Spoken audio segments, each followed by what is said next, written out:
In a new industry survey, not only were the Braves excluded from the best teams at developing pitchers, they were actually named one of the worst. Let's talk about it.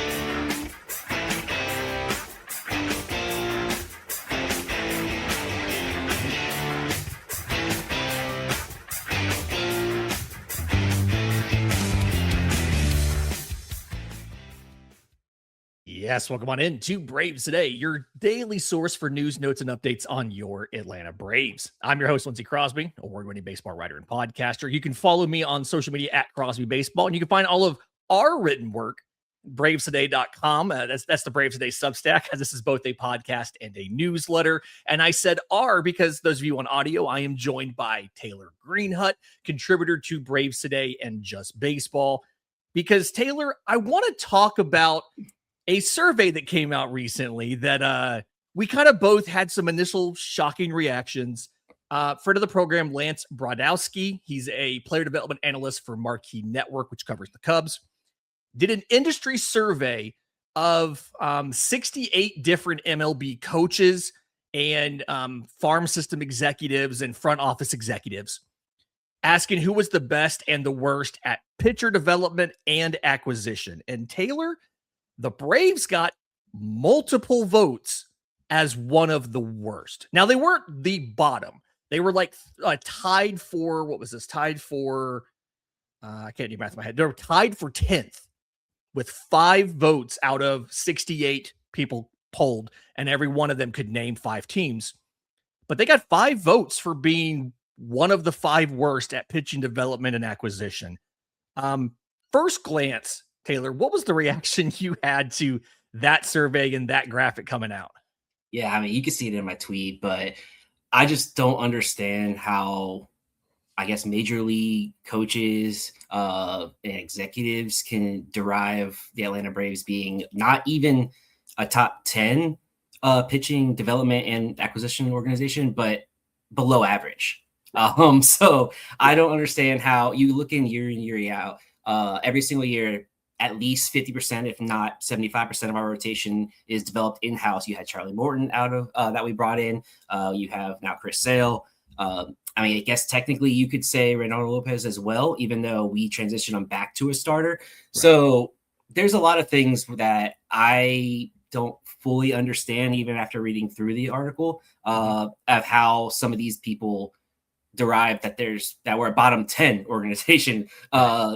But shout out, I do want to real quickly say shout out to the 2 people that gave us a vote for the top 10 and a vote for that will improve the next couple of years. So at least they're positive. Those 2 people, they're our friends. Yeah, there was multiple kind of questions in here, like 5 best right now. Atlanta got 1 vote out of that, to your point. There was will be like have the biggest improvement in the next 2 to 3 years. We got 1 vote there, and then we got 5 votes for the worst. And like the distribution of teams is really funny because there's the teams that are the worst that you would expect, right? The Angels are up there. The Rockies are up there. The A's are up there. Like, you know, I like the Jamie Arnold pick, but that's not shocking that they're up there. The Nationals, the White Sox, the Diamondbacks. Some of these, though, don't make a ton of sense, right? Like the Pirates, you think of the Pirates as having pretty good pitching. There was the very bottom. There was 1 vote for Boston, 1 vote for the Yankees, 2 votes for the Astros. That's a little ridiculous. Some of those teams are pretty good at that. And I think Lance kind of acknowledged the weakness here was not getting more context by him in why they put these teams at the bottom. And so he did the work of writing up a whole blurb where he would put everybody and kind of his distribution. And he actually was a little tougher on us than the executives were. He had us at 22. And so I want to talk about this. And I kind of want to break down a lot here based on, you know, why they said this and are some of these points valid or not. The first thing that I think I want to start with you here is Lance mentions in the write-up specifically that the Braves have had a high injury rate on prospects. And I think what we all kind of struggle with is it feels like the Braves have had a lot of prospect injuries. Like we feel like every year one of your top arms or multiple top arms go down for Tommy John, right? Richie popped, Murphy popped, Blake Burkhalter popped, Smith Shawver popped at the major league level. But does it really feel like it's above average? Or is this something where we concentrate so highly on pitching and our system's so deep with pitching that it feels like it's a lot because we have more guys that can go down? What's your take on that? Yeah, no, my main thought process is we tend to bring in a lot of pitchers. So it's kind of luck of the draw. You have more pitchers, you have more risk for injury. Yeah. Have had a lot of injuries, especially over the last 2 years, as we fully understand. But like you said, Yeah. we've had Owen Murphy, Blake Burkhalter all go down in the minor leagues before they've even made their debuts. So there have been concerns. I will say, and at the major league level, obviously we have, Spencer Squared got injured. Yeah, both Spencer S's went down. Yeah, Waldrop. It's just easier to say that Spencer Squared. So if you hear, yeah, it's both of them. But you can't necessarily control how they got injured. I mean, loose bodies, a loose bone spur, it's not necessarily something that an organization can control. You can't control what a 36-year-old from his back flaring up. And then you definitely can't control him cracking a rib or injuring his rib, at least diving for a ball off the mound. That's nothing you can control. Now, there is, there's only so many times something can happen before it becomes a pattern. So there is a slight pattern that we see with the Braves. A lot of those aren't necessarily on them. And also, as we know, Tommy John surgeries and elbow surgeries are just rising all throughout, not even just minor leagues, college, high school. 10-year-olds are now getting it. So it just is kind of exactly. And it's just the amount of pitchers, in my opinion, that we had. And I wanted to real quickly look at kind of like maybe we overwork our pitchers in the seasons. I went through, and since the start of 2021, because I wasn't going to include the shortened season, we only have 9 pitchers that have thrown the most innings in a season out of the top 200. And our first pitcher is Spencer Strider in 2023. He was 81st. So there's 80 other pitchers over the last 5 seasons that have thrown more innings or thrown to more batters, I should say, than Spencer Strider. And then you have Morton on there twice. Kyle Wright's actually third at 127. Max Fried's on there twice, as you'd expect. Bryce Elder, 2023 Bryce Elder, he's on there at 138th. And then finally Chris Sale at the bottom of the top 200 at 198th. So out of 5 seasons, to only have 9 specific pitcher seasons out of that have thrown the top 200 batters, batters face in that ranking, they're not getting overworked. We're not overworking them necessarily. So in my opinion, that's the main viewpoint of an organization kind of hurting your arm. Now, there's obviously other things like, pumping up velocity, trying to max out spin rates, all that stuff can also injure your arms. And that's the thing I feel could be happening. However, I don't necessarily see that in our organization as much as others. Yeah, I do feel like there is a big focus on building velocity a lot of places. I don't necessarily know if we're outliers on that. And I do think, and you saw this a lot in 24. They were good with it in 24 about being cognizant of workload, buying guys some extra rest. I feel like we don't overly push pitchers too deep into games. Because the thing everybody has to remember too is if you have an outing with 100 pitches, in reality, you're throwing 200 or something times that day when you're factoring in, the warm up in the bullpen between innings pitches. It's like 20 to 30 in the pen pregame, 7 to 8 per inning. And then, it's you end up getting close to 200 pitches. So we're not pushing these guys too deep in the games. That Chris Sale one start where he got hurt, notwithstanding, that was his decision for what I understand. And we're doing good about getting rest for the guys, even in the minor league level. Blake Burkhalter moved from the rotation in AA to the bullpen because of the workloads in the innings. I do think there is a conversation you could have when it comes to injuries for Atlanta about innings year over year. And I do feel like they've gotten a little better. We saw with the Burkhalter thing and stuff, but pushing a workload, what percentage do you go over the last year's workload, especially when you're converting relievers to starters? And I remember a quote I looked for it before we recorded. I couldn't find it, but I remember a quote where they talked about we don't have a strict innings limit. We're trying to look to see if we're signs of fatigue and how guys are feeling and how the ball's coming out. And it's kind of individualized. And part of me wonders, so many of the guys that we have gone from relief to starting, obviously Lopez, Grant Holmes, Ray Kerr, even are all guys that got injured and went down in that, like after making that starter conversion and taking those innings, those extra innings per extra pitches, extra innings per game. So maybe there's something there, but I feel like the most part, I think your thing is kind of right. We're not overworking guys. We just have a lot more opportunities for these guys to get hurt versus other organizations who maybe don't have as many pitching prospects as we do. Yeah, and even in his piece, which I do recommend going and reading it. Oh yeah, subscribe to Lance. That's great. Yeah, I've been a paid subscriber for 2 years, and I don't regret subscribing to Lance. Every day during the season, he puts out every morning a short form article with all of the really interesting pitching metric nerd stuff from the day before. Hey, this dude's fastball's doing something different. This dude's moved his location against righties to up and in and stuff. Like, it's really great. So sorry, go ahead. Yeah, and I just want to compare in my tweet also. I was comparing us with some more so looking at just internal development, not the acquisition standpoint of it, because that, money talks in that situation. But I wanted to compare it to the teams I did compare it is obviously the Dodgers.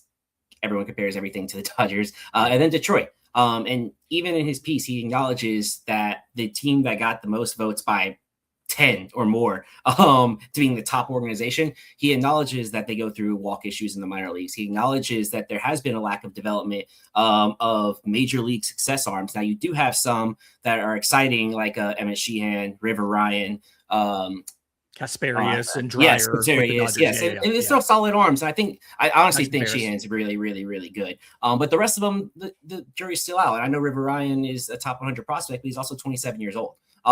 So I don't know how you can justify putting them that high and us that low when you one acknowledges the walk issues in the minor leagues and not being able to develop like Bobby Miller, for instance. But also they've had more injuries than us over the last couple of years. They are injured somehow more than our pitchers are. And if you combine all of that, I don't understand it. I kind of do think, and I'm sorry to cut you off. That was so terrible of me.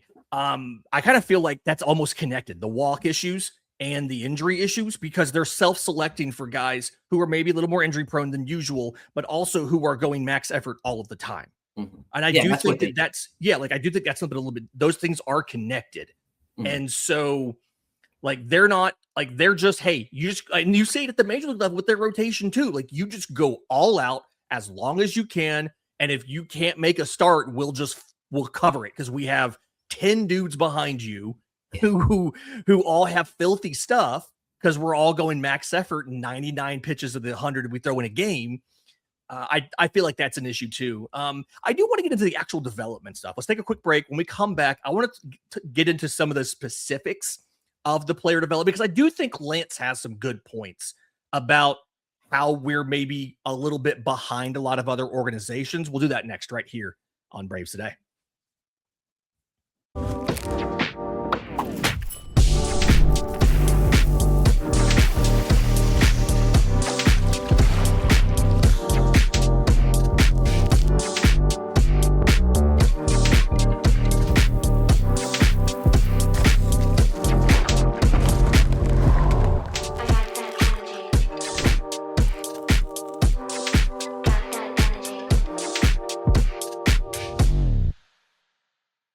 I feel really bad about cutting you off. Sorry about that. Lindsey Crosby, Taylor Greenhut here. It had that epiphany and I had to get it out real quick. That was rude of me. Lance makes a couple comments in the write-up section. Again, this is Lance Brozdowski. So the website, lancebroz.substack.com. He has a newsletter that's fantastic. And he talks about some of the development things that we do. And he's really kind of looking at acquisition and development and separating these. And we'll get into that split later. But he talks about we don't necessarily have a great reputation in the industry for keeping pitchers healthy, which we kind of have talked about. integrating biomechanics, and then maybe not being as caught up with a lot of modern development trends as everybody else. I think a great example of this, I don't remember if you and I have talked about this, but I've talked about this a few times. Everybody now knows what are the Braves going to do with a pitching prospect when he gets in the system. They're going to like pull his curveball back. They're going to have him focus on like fastball slider, get the slider good, reintegrate the curveball. You're going to look at some sort of off speed. Lance makes a great point. We've been throwing a lot of splitters as an organization, which is a really kind of modern thing to do. Like we are number one on number of splitters thrown in the minors. But it's a very cookie cutter development path. And I have personally heard from prospects, from people close to different pitching prospects in the organization that like, there's not a lot of customization from person to person. It's just very, hey, this is what we are doing. And what I'm trying to figure out is, I think on the backside of it, you're getting a lot of well-rounded prospects. And I'm thinking about, you look at guys like Spencer Schwellenbach, Hurston Waldrop, J.R. Ritchie. I know those are the successes, right? But guys who throw all three fastballs, a splitter, they have a slider and a curveball. It's a very kind of modern and robust package. Is it a big deal if you stay very rigid up front and say everybody's doing this? If at the end of the day, you all kind of end up with the same successful package. It's not everything. AJ Smith-Shawver doesn't have a cutter or a sinker. Grant Holmes just now added a sinker, right? Or needs to add a sinker. He's working on his changeup. But like, is it a big deal that you start off cookie cutter for everybody and then just try to get them at the end to have them all be kind of the same robust, well-rounded package? Or does it need to be more specific? What do you think? To me, having everyone kind of start in a cookie cutter way also goes hand in hand with the type of pitchers that we've been drafting. We do typically like those athletic guys. We like guys with high spin rates. And just, it's easier to be cookie cutter when you bring in the same kind of pitchers over and over again. We're not bringing in, a flamethrower necessarily. We're not bringing in a guy who typically relies on his fastball. I know he had Spencer Strider, but that wasn't really his thing, fully his thing, I should say, coming into the draft. But it's the type of pitchers that we bring in that all are kind of cookie cutter in a way. And that's the one thing that I do kind of agree with. That's why when we talked about those college guys, my two arms were high powered, got like run righty, run lefty that can reach 100 miles an hour at will. And it's just having the different and type of pitchers within your organization rather than all of the guys that can throw between like 92 and 90 and touch 96. Like you said, they might have two different fastballs, have a splitter or a changeup, and work on a slider or a sweeper. And while we have got great success with that, I do think it's sometimes time to just modernize yourself. And I know the splitter is modern, but also, high velocity fastballs are. And we do have some guys in the minors that can do that. Yeah, I feel like I struggle with figuring out how much of this is we're making everybody do the same thing and we're trying to marry the development with the acquisition strategy. And we're acquiring guys that do those things, right? I do think there's an observation I've noticed that a lot of guys, like if we get guys, to your point, with good command and control, and we try to build velocity on them versus maybe just getting somebody who throws gas and trusting that you can fix the strike throwing. And for me, this kind of feels like it's back to that ceiling and floor conversation that we have sometimes, where it's like, if you get the guy with command and control, and then you can add a couple ticks on the fastball, you can get you a number 3. If you have the guy that is pumping gas and you can get him a little more into the zone, maybe he could be like a little bit more better regarded prospect or higher ceiling, but his floor is much lower. And I guess I can't figure out the starter kit. We're doing the starter kit because of the guys we're getting.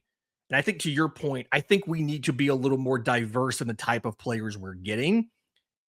Are we getting the same type of guy, the command control guy, because we're good at developing that, or because we don't trust our system to develop the other kind of guy? That's the big, I I'm don't not sure know. about that. Yeah, Yeah. that's a good point. I've never thought about that. That can they develop a high velocity guy? In a sense of that when they come in, they're already pumping 100. Yeah. I know we have like young Carlos Lara who can get up there, Didier Fuentes can get up there, but they both had them when they were like what 16, 17 years old. Obviously Spencer Strider used to be able to get up there, but bringing in just straight flamethrowers, like let's say Liam Doyle, that's just the first name I can think of Yeah. because Same. recent. But like bringing in him, could they develop him at a slider, hone in that control, make him where many like myself have thought of him more of as a reliever than a starter? Could they actually bring in that command over the course of 3, 4, 5 innings and make him a starter? So honestly, I'm not sure. I don't know because we don't do that. We stray away from it. I would say out of all the pitchers that we've recently drafted, I think really Hurston Waldrop is the most different out of all those guys. And even then, he kind of still follows that pattern. Just because of just what his pitch arsenal was, and he didn't have the greatest control at Florida at times, but when he was on, and that splitter was just obviously one of the best pitches in baseball at period in college. So just having that, they kind of did that workflow, but based off of a splitter rather than the fastball. Yeah, he was that different profile of he's elite at this one thing, and we built the rest of the ship around that one thing. And I do feel like a lot of these guys that we bring in, like, yes, you may like, Cam Caminiti's changeup or something, but like, you're not building the whole ship around that. No. It's good, but you're doing more. J.R. Ritchie, none of that stuff is screaming plus, right? No. So I do think that's maybe a little bit of a thing there. Something that I'm trying to figure out too is what is the core, like what is the standout ability for the Braves player development or prospect development, pitching development, really? Because like, if you think about every organization, not every, but some of the best ones, you can think about where they're good. Like Milwaukee has great international scouting. I feel like they always find really good players in Latin America. Toronto, the strength and conditioning of them. Boston's really good at either making your fastball elite or having you stop throwing and forcing fastball. Like they're very selective and very high bar for that. I can't figure out the thing that we do really well. And I think that might be part of it too, is like, yeah, we can develop guys, but even when we develop some of these guys, like a Schwellenbach, a Waldrop, things like that, a lot of this development is happening in the majors or very close to the majors, right? Like that's when Schwellenbach's adding all these pitches, is when he comes up, right before he comes up. Richie gets to AAA, and that's when he's really rolling out these new pitches. And some of it makes me wonder how much of this is the system and how much of this is individual. I just don't know. Yeah. And to what you said earlier, the way that we kind of remove a pitcher's best pitch when they first come into our system, we force the slider onto them. They master the slider. We give them back their curveball, their splitter, whatever their go-to pitch is.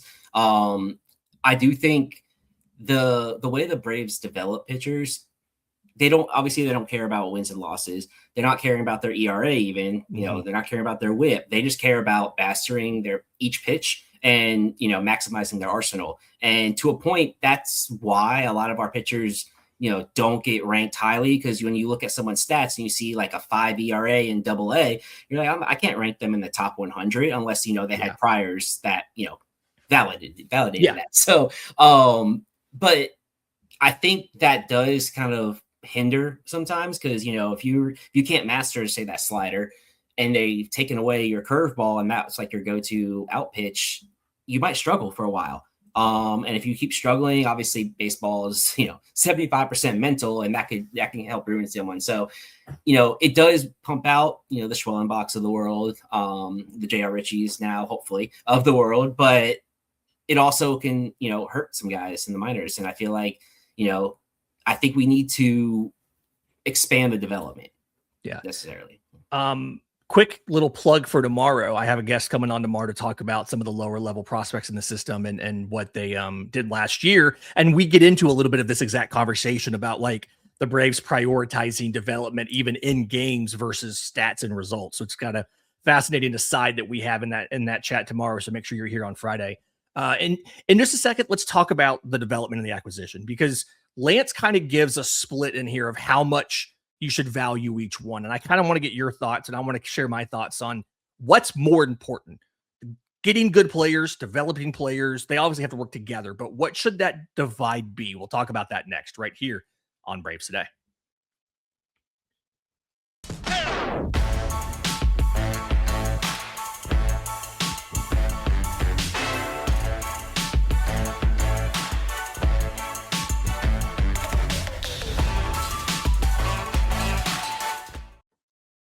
Final segment of Braves Today. Lindsey Crosby, Taylor Greenhut, contributor to bravestoday.com and Just Baseball. In the write-up, Lance also talks about development versus acquisition. And he kind of values development a little bit more. 55% development, 45% acquisition. And at first thought, that felt wrong. And then the more I think about it, I'm like, no, that's I feel like that might be the right split, because like you can get good players to, take your money in the draft and not go to college or sign with you in national free agency. But if you can't improve them from where they are as prospects, like almost nobody enters baseball ready for the majors. Even like Paul Skeens had to do work and add a pitch and stuff and tweak things before he was ready for the majors. So is 55-45 the right split? Should it be more? Should it be 60-40? Should it be closer to even? Am I off base on this? What's your thoughts? It's around that. I personally would probably say more 60-40, as he mentioned in his piece as well, especially if you're, if you think that Atlanta should be in that 10 to 15 range, which I definitely do. So I do think it's more 60-40. Obviously, the best way I can relate it is honestly like today's world of college football. The transfer portal is very important, obviously, and you have to bring in talent, and you can't, sometimes you don't have time to, develop. They have like over 100 people. So sometimes you can't develop 100 people and hit on all of them. You need to bring in guys that can just add to your talent that you've already developed. However, if you turn into, say a Colorado over the last couple of years and their team was just 100% transfer portal, that's not sustainable at all. You can't just keep going out there and paying pitchers to come in year after year after year without development within. And we saw that with, for instance, the New York Mets. They tried to build a rotation out of straight money and acquisitions, and that failed. You could tell Stearns took over when they started developing Olin McClain and Brandon Sprout, Jonah Tong. So you could see they're starting to do that. They still have the money to go out and get guys to supplement more than a lot. And I think it should be an organization that wants to be sustainable is more in that 60-40 split. But obviously, at least until maybe next year, everyone kind of plays in a different ballpark. The Dodgers don't necessarily have to develop pitchers. They can, and they do. Yeah. They don't necessarily have to. So their split is a lot different. Yeah, their split's going to be a lot different than Milwaukee, like you said. Milwaukee pumps out pitchers like no other. How they're not number one, I don't know. I would put them in a heartbeat number one, in my opinion, just the way they develop pitchers. They get rid of one guy. There's another guy you've never heard of, not ranked in the top 100, all of a sudden becomes a number two. So for me, it's a 60-40 split, just so you can be sustainable, kind of like, how we have been over the years and always having at least a couple guys in our rotation. But you do also have to spend the money to bring in a guy or two to supplement them, whether that's to lead them like a Chris Sale or to eat innings like a Charlie Morton. Can I just real quick do my little thing that I always do whenever we bring up Brandon Sprout? If you are a major league team and you think you're good at developing pitchers, put a scout in Gainesville at the University of Florida, because that school is not very good at developing their pitchers. All of their dudes who have made the majors are completely different from who they were at Florida. Hurston Waldrop added 3 pitches. Brandon Sprout's a different dude. Christian Scott was kind of the poster. He's completely different though. He was like a sinker slider guy there. So that's my little aside I have real quick. It's just like, put a scout in Gainesville. And the Mets have taken quite a few pitchers from Florida because they kind of understand that. We grabbed one. I wouldn't mind seeing us go back to that well a couple times in the upcoming drafts. Anyway, sorry.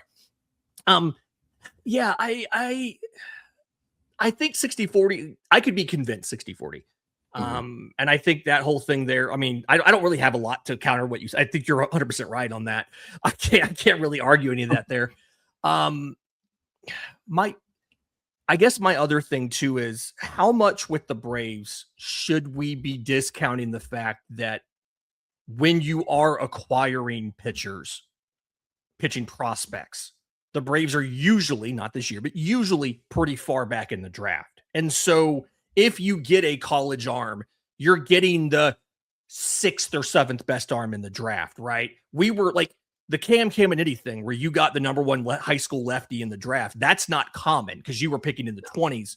He was considered to have fallen, and then you got him at slot, which kind of tells me that was guided there, right? Like he expressed that he wanted to come to Atlanta, and that was all planned.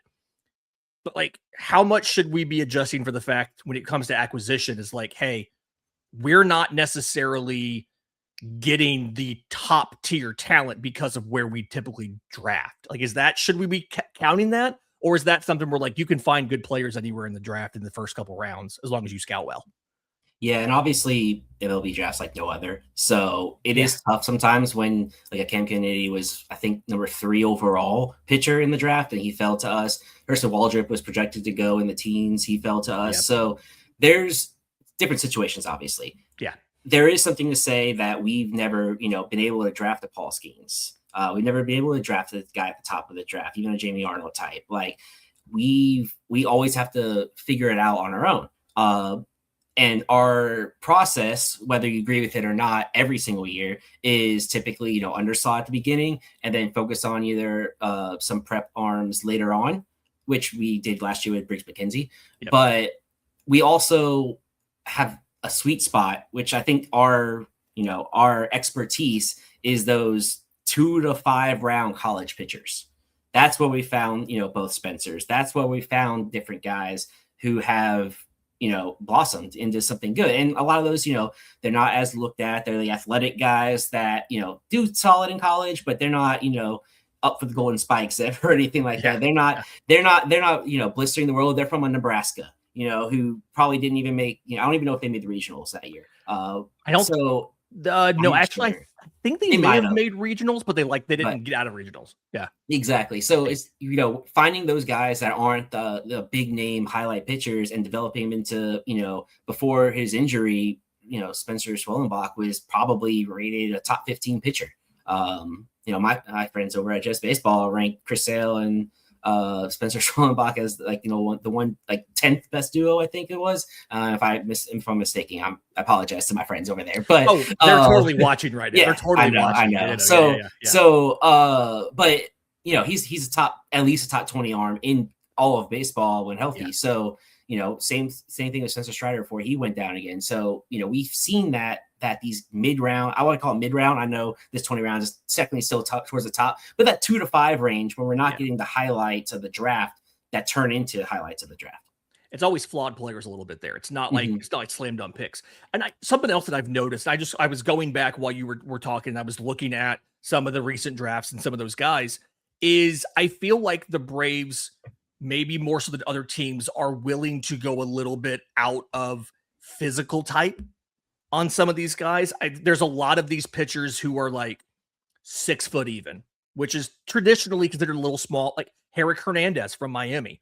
He's not really not a very big guy. Or they're getting the guys that are massive. Your Garrett Bowmans, who are, 6'6", 6'7", 6'8", those guys that are considered almost to be too big to reliably keep all the long levers in place. And so I feel like the Braves do a pretty decent job of adjusting where they are in the draft, both with the first round pick and what it does to their pool.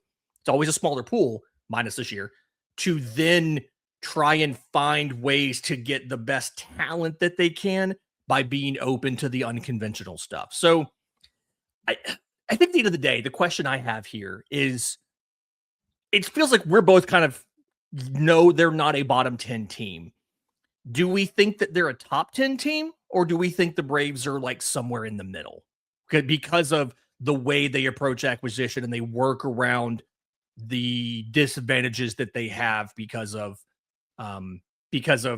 draft placement and all of that stuff? Do we think 15's fair, or should they be top 10 and I'm still underselling them a little bit? Yeah. I think 15 would be the absolute floor that I'd be willing to listen on, to be honest.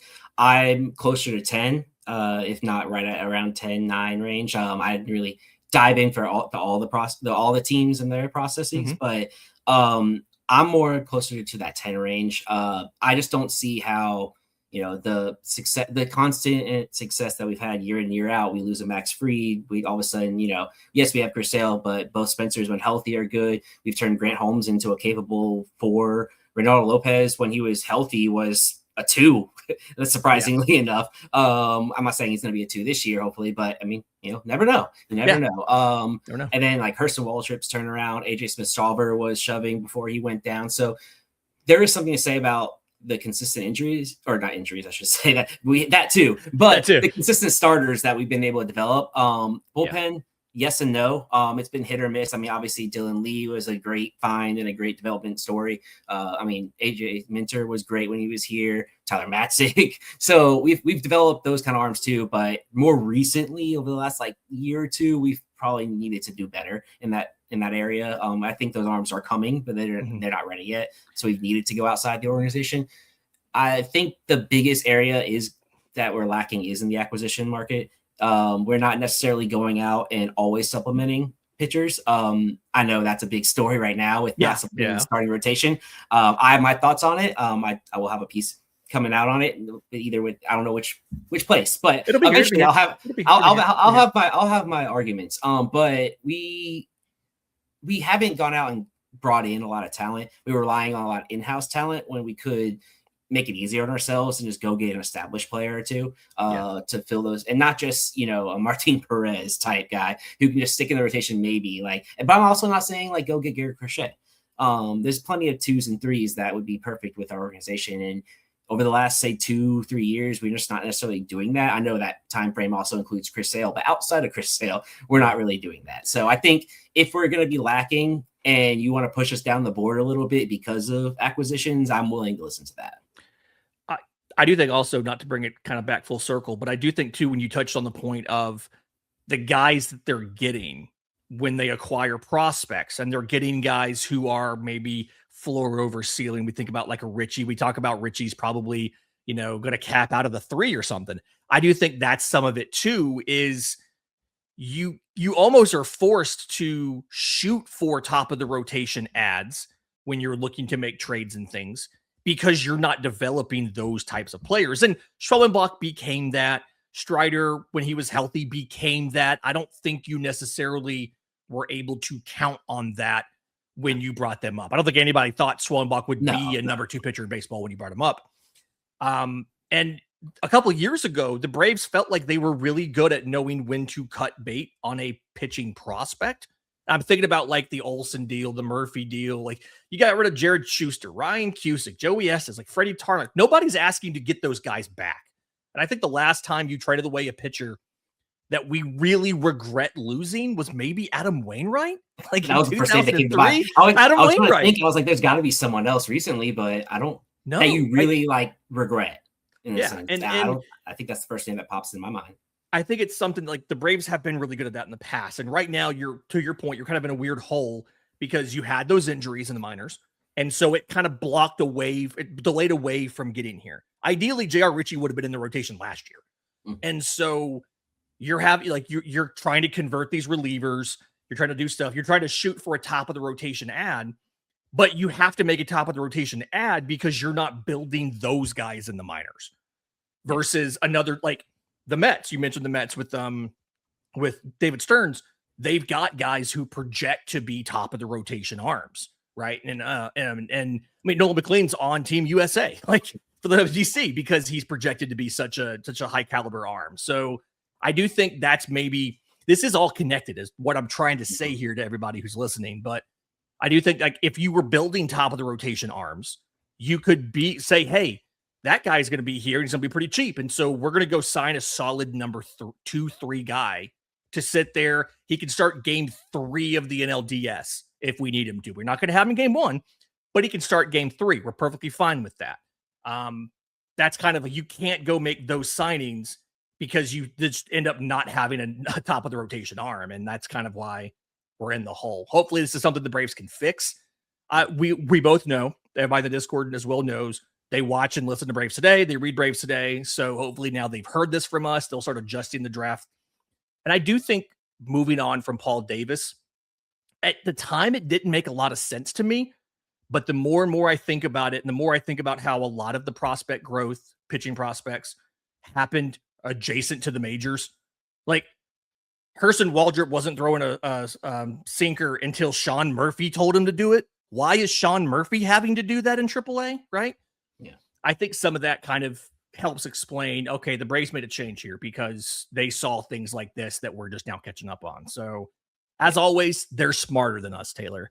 Yeah. I will never think I'm smarter than a team, an organization, a GM, a manager. Even if I disagree with what they say, I will never think I'm actually smarter than them, or I would be there. Yeah, exactly. Like, I like to think I'm pretty decent with like pitching and stuff, but if I was really actually good at it, they would have hired me by now. So I'm clearly not as good as I think I am. Do me a favor, let all the people know where they can find your work, what you're working on next for Braves Today, and all that great stuff. Yeah. My main source is on Twitter, or X, if you want to call it that. Handle you can see at the bottom, T Greenhead OD. I like to tweet out a lot of things, all Georgia sports, but I do focus in on the Braves. I'll write for Just Baseball as well, as Braves Today. Right now, like I said, I'm working on an idea of a piece at least, of comparing the argument for not going out and getting what I want to call a mid-level pitcher or below. The reason why we didn't go get a Sonny Gray, and a reason not to sign Lucas Giolito and stuff like that. And I know that's a hot topic, and a lot of people disagree with it. I send my stuff in the Discord enough so people understand that. And I'm not necessarily like say a Bryce Elder truther or a Grant Holmes truther, but there's reasons. There's plenty of reasons. So I'll be working on that soon. And I just and also I do. Also, a hot take article coming for opening day. I'm excited about that one. That's going to drop the day before opening day. Yeah, I got a couple of those. Unfortunately for me, one of them isn't looking as hot anymore, but I'm not going to spoil which one. I'm still including it. I don't care. I wrote this down 2 months ago as a hot take, so I'm sticking to my guns. And if it's not hot by the time this opening day comes around, well, I guess I just predicted it too early. Yep. All right. Do us a favor. Please like the video. Please subscribe, and we'll see you next time on Braves.